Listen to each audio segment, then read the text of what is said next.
ট্রাম্পের চোখ রাঙানি আর শুল্ক ঝড়ে হাল ছাড়তে কিন্তু নারাজ ভারত, বরং অন্যায্য সিদ্ধান্ত দাবি করে তা মেনে না নিয়ে নিজেদের শক্ত অবস্থানের কথা তারা জানিয়ে দিচ্ছে।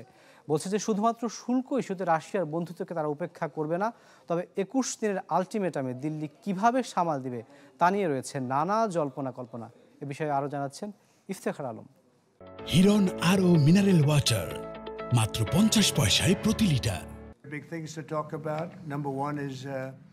ছাড়তে হবে মস্কোর বন্ধুত্ব, কমাতে হবে বাণিজ্য। যুক্তরাষ্ট্রের এমন হুমকিতে নিজেদের অবস্থান ধরে রাখে দিল্লি। ফলাফল নতুন করে আরো 25% বাড়িয়ে মোট 50% শুল্ক আরোপ বিশ্বের পঞ্চম বৃহত্তম অর্থনীতির উপর। ইউক্রেন যুদ্ধের প্রতিবাদে যখন রাশিয়া থেকে তেল কেনা বন্ধ করে দেয় ইউরোপের দেশগুলো, তখনই কম দামে সুযোগ নিতে শুরু করে ভারত। এছাড়া রাশিয়ার সস্তা তেল কিনে 5 বছরে বিশ্বজুড়ে নিজেদের জ্বালানি রপ্তানি 3.5 গুণ বাড়ায়। যে কারণে ক্ষমতায় বসার পরপরই চোখ রাঙাতে শুরু করেন ট্রাম্প। মুখে মুখে বন্ধুত্বের বুলি আওড়ালেও শেষ পর্যন্ত ছাড় দেননি বিন্দুমাত্র।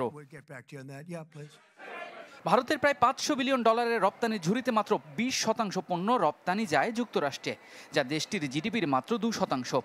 তবুও 50% শুল্কের চাপে রপ্তানি করা বিভিন্ন পণ্যের দাম মার্কিন বাজারে বাড়তে পারে সর্বোচ্চ 65% পর্যন্ত। অন্যদিকে বেশ কিছু কাঁচামালের জন্য যুক্তরাষ্ট্রের উপর নির্ভরশীল হওয়ায় ভারত থেকে অন্যান্য দেশে রপ্তানি হওয়া পণ্যের দাম বাড়তে পারে 35% পর্যন্ত। ফলে ভারত থেকে ক্রয়াদেশ সরিয়ে নেওয়ার শঙ্কা ভর করেছে মোদি প্রশাসনের উপর। ইউএসটিআর তথ্য বলছে গত বছর $212 বিলিয়ন বাণিজ্য হয়েছে দিল্লি ও ওয়াশিংটনের মধ্যে। তবে নতুন শুল্ক কাঠামোর কারণে বেশি ঝুঁকিতে পড়েছে ক্ষুদ্র ও মাঝারি শিল্প। এছাড়া ওষুধ, ইস্পাত, অ্যালুমিনিয়ামের বাজারে দেখা যাবে অস্থিরতা।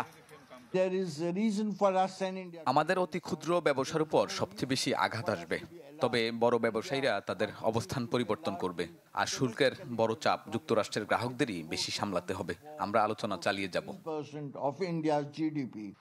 ট্রাম্পের এমন পাগলাটে সিদ্ধান্তে আঘাত আসে ভারতের পুঁজিবাজার ও মুদ্রা বাজারে।